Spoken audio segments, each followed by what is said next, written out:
Archaeologists working on a restoration project across 7 abandoned plantations in southern Louisiana made an identical discovery beneath each former slave cabin they excavated.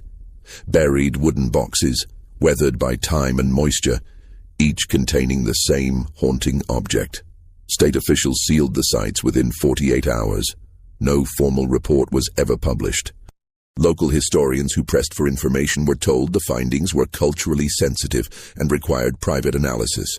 But one field researcher who handled those boxes before they disappeared into university archives couldn't forget what he saw inside. He described them in his personal journal as tranças da memoria, memory braids, each one carefully preserved, wrapped in faded cloth, and tied with thread the color of dried blood. Before we continue with the story of Belle Reve Plantation and the secret that lay beneath its soil, if you're intrigued by mysteries buried in America's past, hit that subscribe button and leave a comment telling us which state you're watching from. We love hearing where our viewers are discovering these forgotten stories. The discovery that would eventually lead archaeologists to those 7 plantation sites began on a humid morning in August 1853. When Belle Reve's newly appointed overseer noticed something unusual about the ground. Belle Reve stood along the Mississippi River in Ascension Parish, Louisiana, one of dozens of sugar plantations that had transformed the region into an economic powerhouse during the decades before the Civil War. The estate sprawled across nearly 800 acres of fertile bottomland, its fields stretching from the river levee to the edge of the cypress swamps. The main house, built in the French colonial style with wide galleries and tall windows designed to catch every breeze, rose 3 stories above manicured gardens where magnolia trees perfumed the air. But Belle Reve's wealth wasn't built on architecture or landscaping. It came from sugar cane. Thousands upon thousands of acres planted, tended, cut, and processed by the labor of nearly 200 enslaved people who lived in 2 rows of cabins behind the main house, beyond the carriage barn and the overseer's cottage. The cabins themselves were simple structures, 18 feet by 20, built of cypress wood that had grayed with weather and time. Each housed anywhere from 6 to 12 people, depending on family size. They had dirt floors, wooden shutters instead of glass windows, and chimneys made of mud and sticks that smoked badly when the wind shifted. The cabins sat in 2 parallel rows, facing each other across a wide path of packed earth that the residents kept swept clean, despite the constant dust from the fields. It was this path, worn smooth by decades of footsteps, that caught the overseer's attention that August morning. Thomas Girard had only been at Belle Reve for 3 weeks. He'd been hired to replace the previous overseer, a man named Hebert, who died suddenly of fever in July. Girard was 32 years old, originally from New Orleans, and ambitious. He'd worked on smaller plantations upriver and saw Belle Reve as an opportunity to prove himself capable of managing a large operation. The plantation's owner, Monsieur Etienne Levesque, spent most of his time in New Orleans and visited Belle Reve only quarterly to review the books. Day-to-day operations fell entirely to the overseer. Girard was walking the cabin row that morning, conducting his first thorough inspection of the quarters, when he noticed an irregularity in the ground near the 3rd cabin on the eastern row. The earth there had settled unevenly, creating a shallow depression about 2 feet across. It looked recent. The soil was darker there, still slightly moist from a rain 3 days earlier, while the surrounding ground had dried to dust. He stopped and knelt, brushing his fingers across the depression. The soil was loose, not packed like the rest of the path. Someone had been digging here. Girard stood and called for Henri, one of the enslaved men who worked as a carpenter and general handyman around the plantation. Henri was in his 50s, gray-haired and cautious in his movements, careful never to meet a white man's eyes directly. "This hole here," Girard said, pointing. "You know anything about it?" Henri glanced at the depression and shook his head. "No, sir. Maybe just settled on its own. Old ground does that sometimes. This isn't old settling. This is fresh digging." Girard studied Henri's face, looking for any sign of deception. "Someone's been excavating under these cabins. I want to know why." Henri said nothing, his expression carefully neutral. Girard made his decision. "Get me a shovel." Within 20 minutes, Gerard had excavated down about 3 feet. The soil came away easily, confirming his suspicion that someone had recently disturbed it. And then his shovel struck something solid. He knelt and brushed away the remaining dirt, revealing a rectangular wooden box, roughly the size of a large book. The wood was dark with age and moisture, but still intact. Simple construction. 6 pieces of cypress fitted together with small nails, no decoration or marking. Gerard lifted it from the hole. The box was surprisingly light. He shook it gently and heard something soft shift inside, like fabric. By this time, several people had gathered. Other enslaved workers who'd been nearby, drawn by the unusual sight of the overseer digging in the cabin row. They stood at a distance, watching in silence. Gerard pried open the lid. The wood had swollen with moisture and resisted at first, then gave way with a crack. Inside, wrapped in a piece of faded indigo cloth, was a thick braid of human hair. It was perhaps 18 inches long, carefully plaited in 3 strands, dark brown with hints of copper where the light caught it. The braid was tied at one end with a piece of red thread, and at the other end, the hair had been bound with what looked like a strip of cotton fabric. The braid had been preserved with some kind of oil or wax. Gerard could smell it, a faint herbal scent he didn't recognize. He held it up, examining it in the sunlight. "What is this?" No one answered. He turned to the small crowd that had gathered. I asked a question. "What is this doing buried here?" An elderly woman stepped forward slightly. Her name was Ilara, and she was one of the oldest residents of Belle Rive, though no one knew her exact age. She'd been brought to Louisiana decades earlier. Some said from Virginia, others said from the Carolinas. Her hair was completely white, her face deeply lined, and she walked with a cane carved from a cypress root. "It's remembrance," she said quietly. "Just remembrance, sir." "Remembrance of what?" Ilara's dark eyes met his for just a moment, then looked away. "Of what's lost. That's all." Gerard rewrapped the braid and placed it back in the box. He had a plantation to run and quotas to meet before the grinding season began in October. He didn't have time for mysterious buried objects and cryptic explanations. But he was also curious and troubled in a way he couldn't quite name. "I want to know if there are more of these," he said. "Henri, get 3 men and start checking the other cabins. Dig down 3 feet near each foundation. Report anything you find." Over the next 2 days, they found 6 more boxes. Each one was buried in roughly the same location, just outside the front door of a cabin, slightly to the left, about 3 feet down. Each box was identical in construction, and each one contained the same thing, a carefully braided length of human hair, wrapped in cloth, tied with red thread. 7 boxes total. 7 braids. Gerard laid them out on the table in his cottage, studying them. The braids were different lengths, the shortest about 12 inches, the longest nearly 2 feet. Different shades, too, ranging from very dark brown to a lighter auburn. All were clearly well cared for, preserved with oil, plaited with precision. He'd been an overseer long enough to know that enslaved communities had their own customs, their own beliefs and practices that white owners rarely understood or cared about. He'd seen prayer circles and herb remedies, heard singing that sounded older than Christianity, witnessed rituals around births and deaths that drew on traditions from Africa or the Caribbean. But this felt different. There was an intentionality to it, the specific depth, the careful preservation, the identical red thread. This wasn't random. This was deliberate, systematic, part of some larger practice he didn't understand. That evening he sent for Ilara. She came to his cottage just after sunset, walking slowly with her cane. Gerard gestured for her to sit, but she remained standing, her expression carefully blank.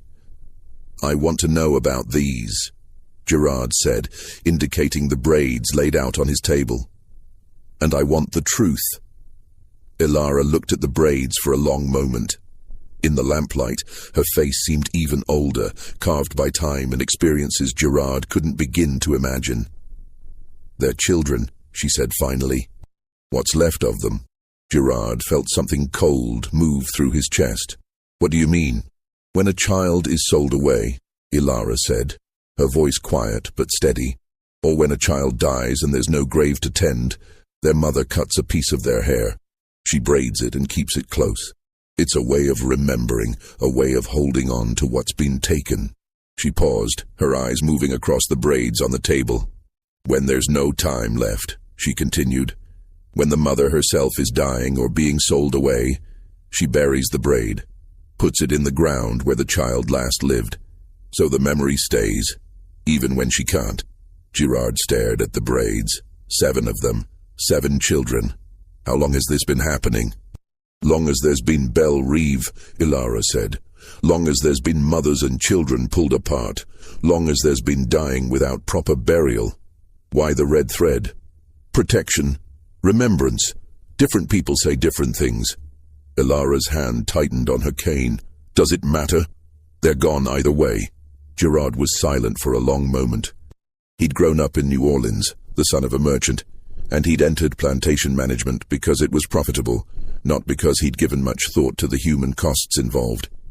He'd told himself that he was simply managing a business, no different from managing a factory or a shipping concern. The people were property, and property had to be maintained and organized for maximum efficiency. But sitting in his cottage with 7 braids laid out on his table, each one representing a child whose mother had loved them enough to preserve a piece of them forever, Girard felt something shift in his understanding. The owners, he said. Levesque. Does he know about this? No, sir. And it's better that way. Why? Ilara's laugh was soft and bitter. Because if he knew, he'd stop it. He'd say we got no right to bury anything on his land without permission. He'd say it's voodoo or conjure, something dangerous that needs stamping out. And then we'd have nothing left at all. She met his eyes directly, something she rarely did with white men. You asked for truth, she said. There it is. We bury our grief where we can. That's all this is, grief in a box, 3 feet down where nobody looks. Girard didn't sleep well that night. He lay in his bed listening to the sounds of the plantation after dark. The distant chorus of frogs from the swamps, the creak of cypress trees in the breeze, occasional voices from the cabin row singing low and mournful. He kept thinking about the braids, about the hands that had plaited them, about the children they represented. By morning he'd made his decision. He called Henri to his cottage and returned all 7 boxes. Bury them again, he said, exactly where you found them. And tell whoever needs to know, I didn't see anything. This inspection never happened. Henri took the boxes carefully, surprise flickering across his face before he controlled it. Yes, sir. Thank you, sir. I don't want thanks, Girard said. I just want those quotas met when grinding season starts. Understand? Yes, sir. After Henri left, Girard sat at his table and wrote a brief entry in his daily log. Inspected quarters, all structures sound, no significant issues. Then he closed the book and went about his work. Sugarcane harvesting ran from October through December, and it required every available worker in the fields from dawn until well after dark. The cane had to be cut, stripped of leaves, loaded onto wagons, and transported to the grinding mill where massive rollers crushed the stalks to extract the juice. The juice was then boiled down in enormous kettles to produce raw sugar and molasses. It was dangerous, exhausting work. The cane knives were sharp enough to sever fingers. The grinding rollers could catch clothing or hair and pull someone into the machinery. The boiling kettles spilled over sometimes, splashing scalding sugar syrup onto anyone nearby. Injuries were common. Deaths happened every season. In early November, a boy named Samuel, 14 years old, small for his age but quick with his hands, was working at the grinding mill when his sleeve caught in the rollers. He was pulled in before anyone could stop the machinery. They extracted his body in pieces. His mother's name was Charlotte. She was 30 years old, a field worker who'd had 3 children. Samuel was her middle child. Her oldest, a daughter named Willa, had been sold to a plantation in Texas 2 years earlier to settle a debt. Her youngest, a boy of 7 named James, still lived with her in the cabin they'd shared with 2 other families. Girard was present when they told Charlotte about Samuel. She didn't scream or collapse. She simply went very still, her face turning to stone. Then she walked away from the mill, across the fields, and into her cabin. She didn't come out for 3 days. When she finally emerged, her hair had been cut short, hacked off roughly with a knife. She returned to work in the fields without explanation, moving through the cane rows like a woman made of silence. A week later, Gerard noticed fresh digging near Charlotte's cabin. He stood looking at the disturbed soil for a long time. He thought about stopping it, about maintaining some kind of order and consistency in how the plantation operated. But he also remembered those 7 braids laid out on his table, and Ilara's words, "We bury our grief where we can." He walked away without investigating further. Just when we thought we understood the purpose behind these buried boxes, the story of Belle Reve takes an unexpected turn. If you're feeling the weight of this mystery, hit that like button and share this video with someone who appreciates dark historical tales. Let's continue. Winter came to Louisiana, such as it was. Cooler temperatures, rain instead of the summer's suffocating humidity, occasional mornings when frost touched the fields. The grinding season ended in mid-December, and the pace of work slowed slightly. Gerard had been at Belle Reve for nearly 5 months now. He'd settled into the rhythm of plantation management, learning the personalities and politics of the place. He'd identified the people who held influence in the enslaved community, Ilara certainly, and a man named Marcus, who served as a kind of unofficial mediator when disputes arose between families.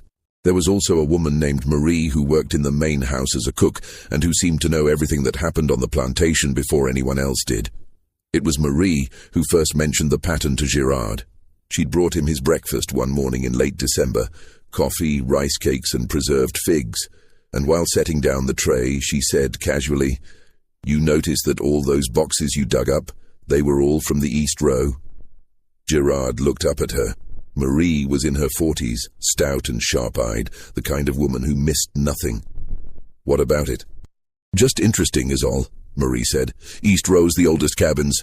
Been there since before I was born, and I've been here 32 years come spring." So maybe there's more than 7, Marie said.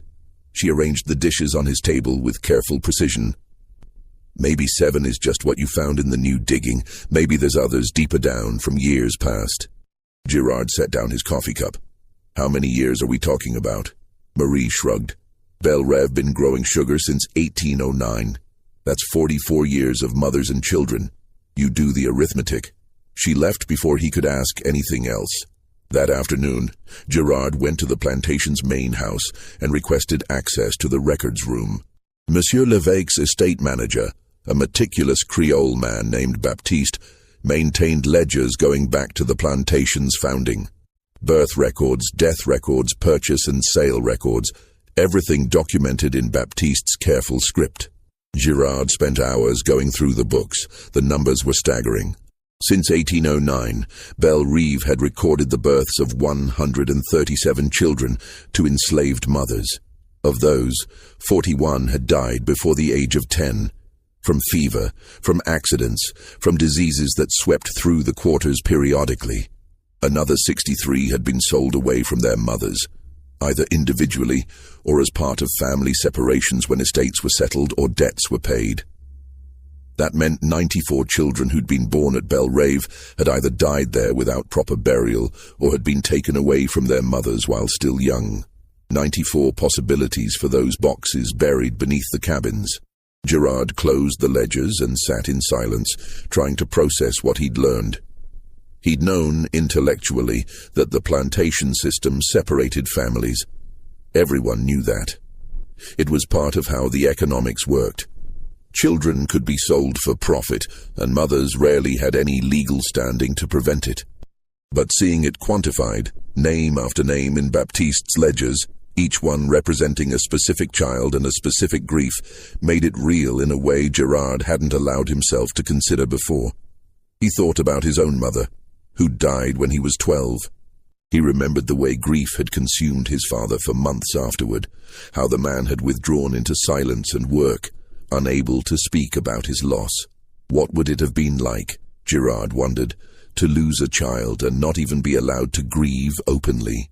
To have to hide that grief, bury it literally in the ground, mark it only with a braid of hair and a scrap of red thread? He left the records room and walked back to his cottage as the sun was setting. The sky was streaked with orange and purple, beautiful in an indifferent way. From the cabin row came the smell of cooking fires and the sound of evening conversations, people finishing the day's work and gathering in what little private time they had. Girard made another decision that night. He would document the boxes, not to expose them or stop them, but to understand them, to create a record that someone someday might find meaningful. He began keeping a separate journal, hidden in his cottage, where he noted everything he observed about the burial practice. When fresh digging appeared near a cabin, he recorded the date and location. When he heard about a child's death or sale, he noted it alongside the burial he suspected would follow. Over the next year, he documented 9 more burials. Each one followed the same pattern. A box approximately 12 by 8 by 6 inches, buried 3 feet down, always to the left of the cabin's front entrance, always containing a braid wrapped in cloth and tied with red thread. Girard never interfered. He simply watched and recorded. In August of 1854, Belle Rêve received word that Monsieur Lévesque would be visiting for an extended stay, 2 full weeks instead of his usual quarterly overnight inspection. He was bringing guests from New Orleans, several wealthy planters and their wives who wanted to tour the sugar operations. This meant the plantation had to be presented in its best light. The main house was thoroughly cleaned, guest rooms prepared, and the grounds manicured. Girard was instructed to ensure that all work areas were orderly and that the enslaved workers appeared well-maintained and industrious. Part of this preparation involved improving the appearance of the cabin row. Baptiste, the estate manager, walked the quarters with Girard and made a list of necessary repairs: cabins that needed new shutters, chimneys that required rebuilding, several structures that had developed significant rot in their foundation timbers and needed to be torn down and replaced.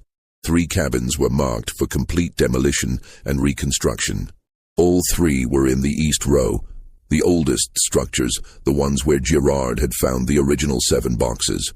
Girard felt a sinking sensation in his chest. "Can't we just repair them?" Baptiste shook his head. "Foundation's gone. Rot goes too deep. Cheaper to rebuild than try to save what's there." "What about the people living in them?" "We'll move them temporarily to other cabins during construction. Double up for a few weeks. It's been done before." Girard knew he couldn't stop it.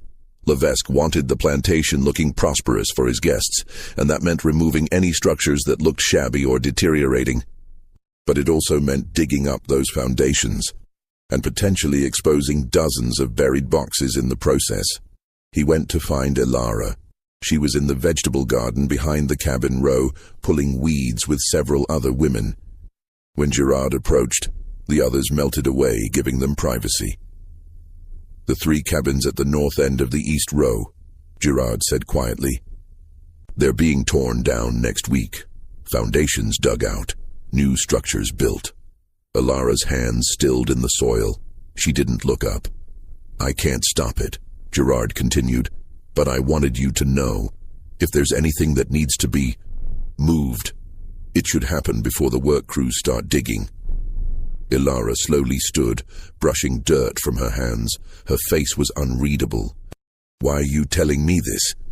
"Because it seems right that you should know." She studied him for a long moment. "You a strange kind of overseer, Monsieur Girard." "Maybe so. Most men in your position, they wouldn't care. Or they'd expose it all, make an example, stop it from continuing." "I'm not stopping anything," Girard said. "I'm just giving fair warning." Elara nodded slowly. "Then I thank you for that warning." That night, Girard watched from his cottage window as shadows moved in the darkness near the 3 condemned cabins. He couldn't see clearly, but he could make out the shapes of people digging, carefully excavating and removing boxes from the ground. He counted at least a dozen boxes removed before the work stopped, and the shadows dispersed. When the demolition crew started work 3 days later, they dug up the old foundations and found nothing unusual in the soil. Monsieur Lévesque's visit went well. His guests admired the plantation's efficiency, the quality of the sugar being produced, the organization of the operations. Girard was complimented on his management, and Levesque hinted at a possible bonus if the next harvest exceeded expectations. During the visit, Girard watched the way Levesque and his guests talked about the plantation, about yields and markets, about the price of sugar in New Orleans and the competition from Caribbean producers, about new crushing machinery being developed in France. They talked about the enslaved workers the way they talked about the machinery or the cane varieties, as tools, as investments, as factors in a complex economic equation. At one point, one of the visiting planters commented on how well-behaved the workers at Belle Reve seemed, and Levesque credited Girard's firm but fair management style. Girard accepted the compliment with a nod, but inwardly he felt sick. He thought about those boxes hidden away, relocated now to secret places he'd never find. He thought about Charlotte, still working the fields with her shorn hair, carrying grief that no one acknowledged. He thought about Ilara, who'd lived through decades of this system and somehow maintained her dignity and quiet strength. These people weren't well behaved. They were surviving. After Levesque and his guests departed, Girard returned to his routine. But something had shifted in him. He found himself questioning things he'd previously taken for granted: the legitimacy of the entire system, his own role in perpetuating it, the moral cost of treating human beings as property. He kept maintaining his secret journal, documenting the burials, trying to create some kind of record that might matter someday. In March of 1855, a young man arrived at Belle Reve who would change everything. His name was Caleb, and he'd been purchased from an estate sale in Baton Rouge. He was 23 years old, tall and lean, with intelligent eyes and a bearing that suggested he'd been educated, unusual for an enslaved person. Girard learned from Baptiste that Caleb had belonged to a lawyer in Baton Rouge who'd allowed him to learn to read and write, using him as a clerk and copyist. When the lawyer died, his estate was liquidated, and Caleb was sold at auction. Levesque had purchased him specifically to work as an assistant to Baptiste, helping maintain plantation records. Caleb was quiet at first, clearly assessing his new environment, learning the unwritten rules and social dynamics of Belle Reve. He was assigned a spot in one of the West Row cabins and began his work in the main house, copying figures from field reports into the master ledgers. Girard didn't pay much attention to him initially, but about 6 weeks after Caleb's arrival, Marie mentioned something that caught Girard's interest. "That new one, Caleb," she said while serving Girard's dinner. "He's been asking questions." "What kind of questions?" "About the cabins, about families, about who's been here longest and who knows the history." Marie set down a plate of pork and beans. "He's careful about it, doesn't push, but he's curious. Thought you should know." Girard nodded. "I'll keep an eye on it." But he was curious too. What was Caleb looking for? He got his answer 2 weeks later when Caleb requested a private meeting. It was unusual for an enslaved person to request formal access to the overseer, but Caleb did it through proper channels, asking Baptiste to convey his request. Girard, intrigued, agreed. Caleb came to the cottage just after sunset.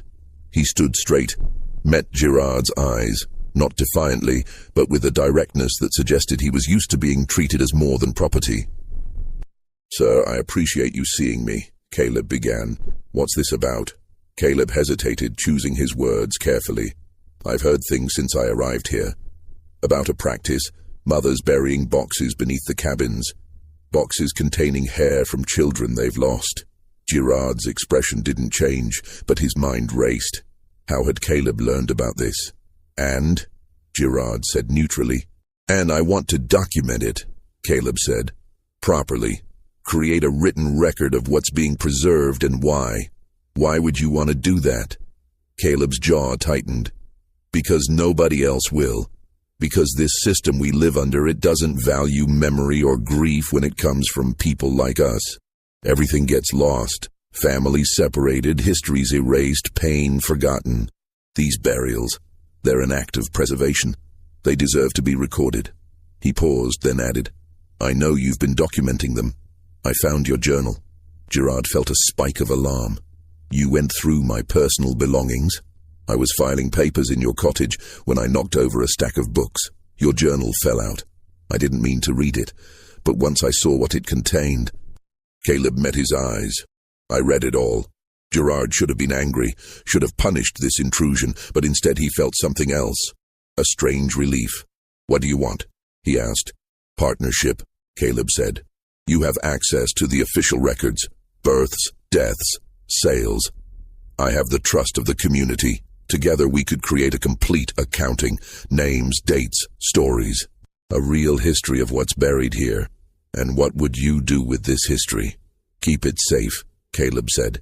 "Pass it on. Make sure that someday when this system finally ends, there's a record of what was endured and what was preserved despite everything." Gerard studied the young man standing in his cottage, asking for something that could get them both in serious trouble if discovered. "This is dangerous," Gerard said. "For both of us." "Yes, sir. If Levesque found out, I know the risks."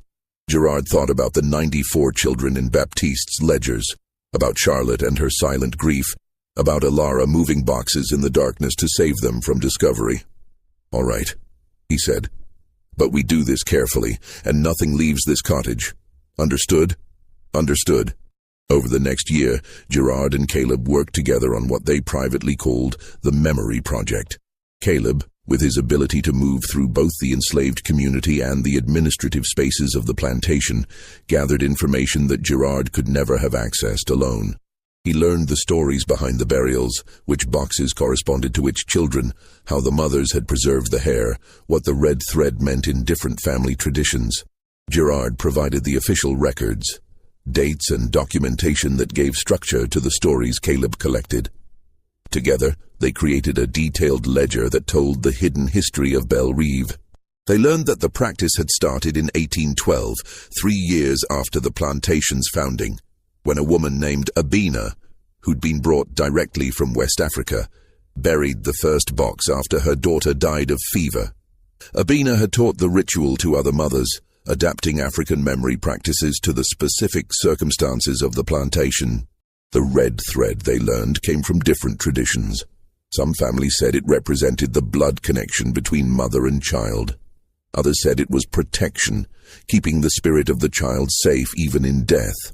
Still others said it was simply the only colored thread readily available, taken from sewing supplies. The burials themselves were conducted in secret, usually at night, always by women. Men knew about the practice but generally didn't participate directly. It was understood as women's grief, women's preservation. By the summer of 1856, their ledger contained entries for 47 documented burials at Belle Reve, each one with a name, a date, and a story. Gerard read these entries late at night and felt the weight of them accumulating. These weren't just numbers or economic losses documented in official plantation records.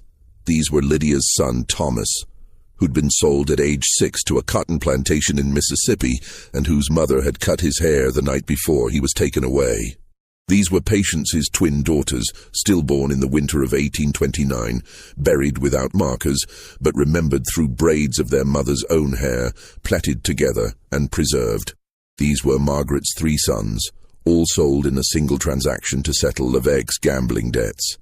Their mother left with only the locks of hair she'd secretly cut and hidden before they were loaded onto the wagon.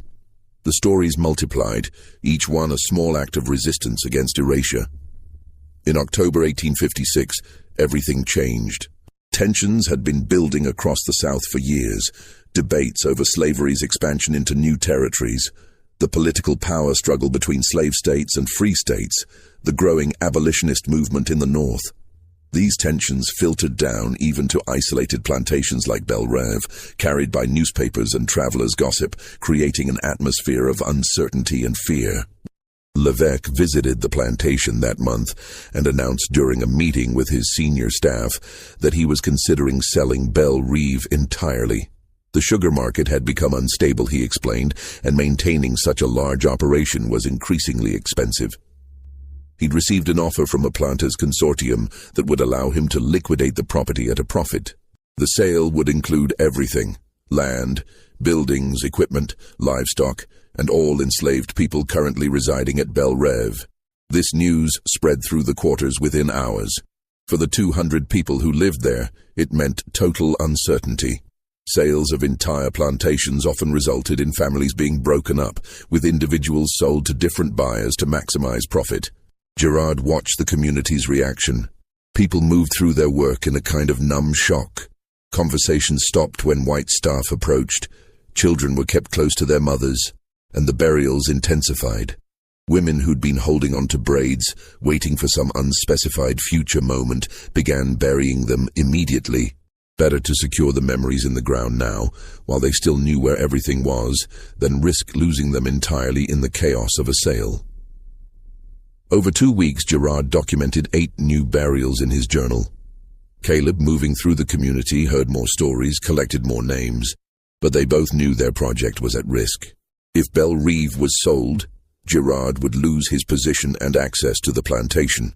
Caleb would be sold to a new owner, possibly far from Louisiana. Their ledger, hidden carefully in Gerard's cottage, would be lost or destroyed. They needed to preserve it somehow. "We could try to get it to an abolitionist," Caleb suggested during one of their clandestine meetings. "Someone in the North who could publish the information, use it to expose what happens on these plantations." Gerard shook his head. "Any letter leaving here gets screened. If L'évêque or Baptiste found abolitionist material, you'd be sold immediately, and I'd be fired at minimum, possibly prosecuted for sedition."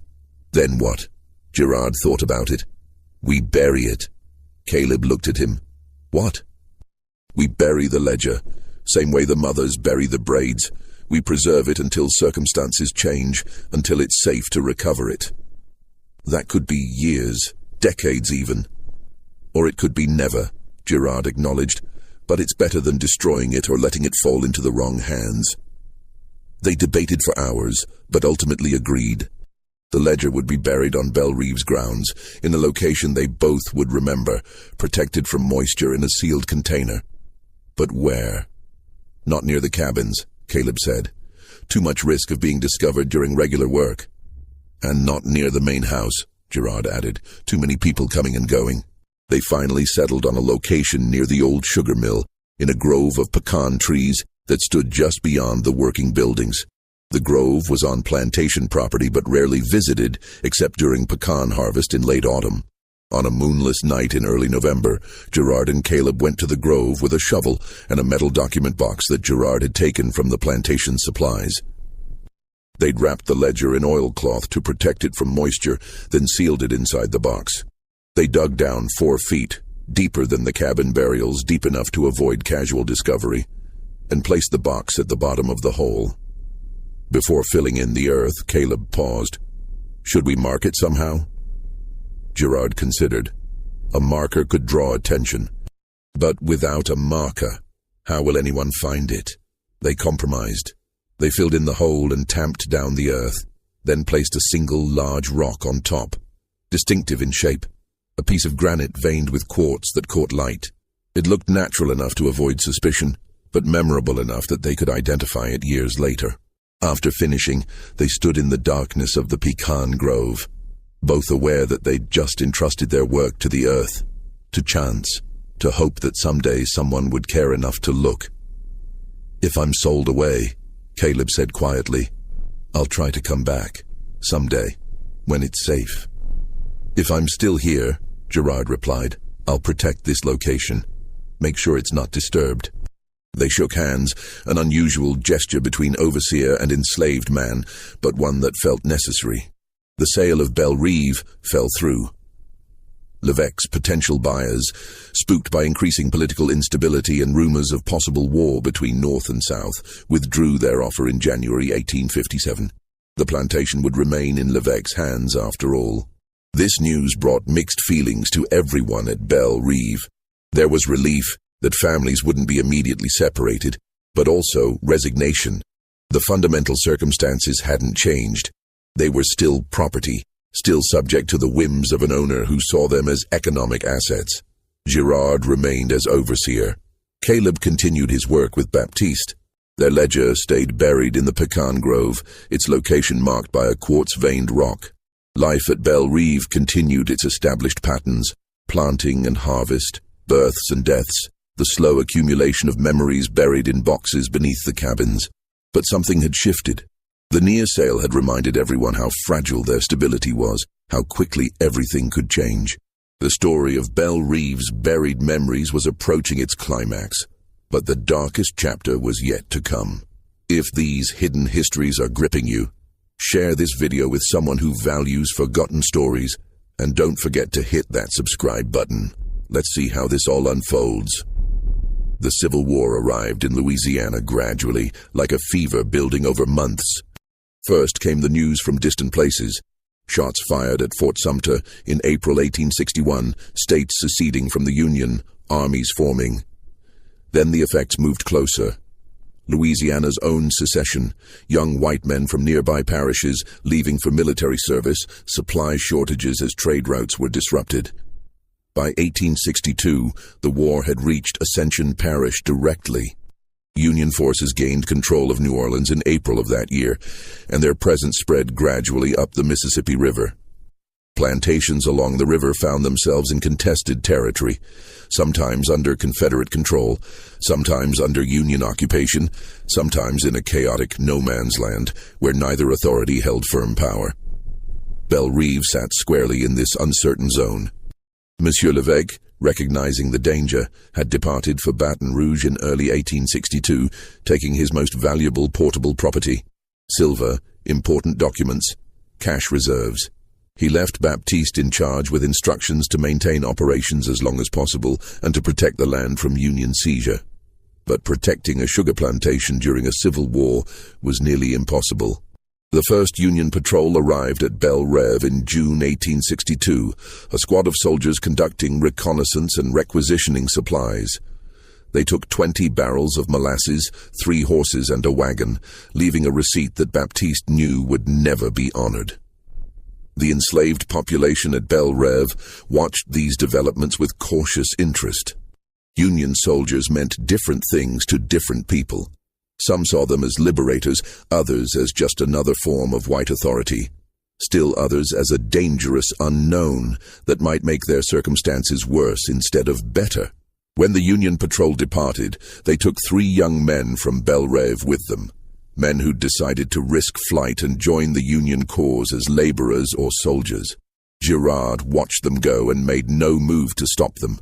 What was the point? The old order was collapsing. Everyone could feel it. Over the following months, more people left Belle Reve. Some went to Union lines.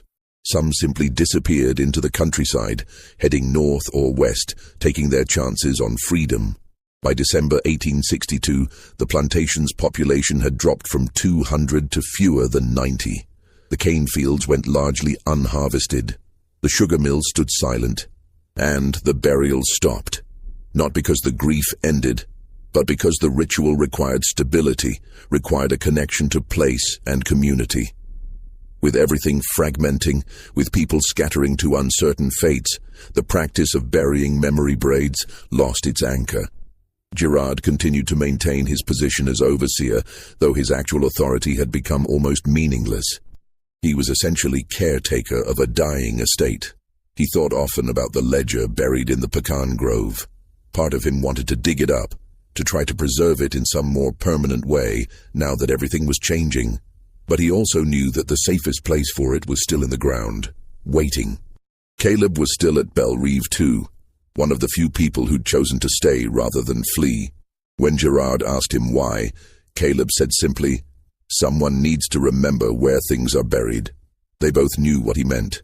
In February 1863, everything came to a head. A larger Union force arrived at Belle Reve, this time not just a patrol, but an occupying company of soldiers. They commandeered the main house as headquarters, took over the sugar mill and outbuildings for storage, and established a formal military presence. Their commanding officer, Captain William Harrison from Ohio, informed Baptiste that Belle Reve was now under Union authority and that all enslaved people on the property were to be considered contraband of war. Legally ambiguous, not quite free, but no longer property of their former owner. The remaining residents of Belle Reve were told they could leave if they wished, or stay and work for wages paid by the Union Army. Most chose to stay, at least initially. Where would they go? How would they survive with no resources, No knowledge of the world beyond the plantation, no guarantee of safety anywhere else. But the community's relationship to Belle Reve had fundamentally changed. The cabins that had been sites of controlled life under slavery became temporary shelters inhabited by people making daily decisions about their own futures. Some people did leave gradually, in ones and twos, as they made plans or found opportunities elsewhere. And before they left, many of them went to their cabin sites and dug up the boxes they'd buried. Gerard watched this happening and understood. The burials had been about preserving memory in a place where people had no control over their own lives. Now, with control returning, the memories could be carried instead of buried. Mothers retrieved braids they'd buried years earlier and wrapped them carefully in cloth to take with them. Some of the boxes were left behind, those belonging to people who'd already died or been sold away, whose memories had no one left to claim them. Caleb worked during those weeks to document as much as he could, talking to people before they left, recording their stories. His notes filled several journals now, all hidden carefully in his cabin. In March, Captain Harrison announced that Belle Reve would be permanently occupied and converted to a contraband camp, a refugee center for formerly enslaved people fleeing other plantations in the region.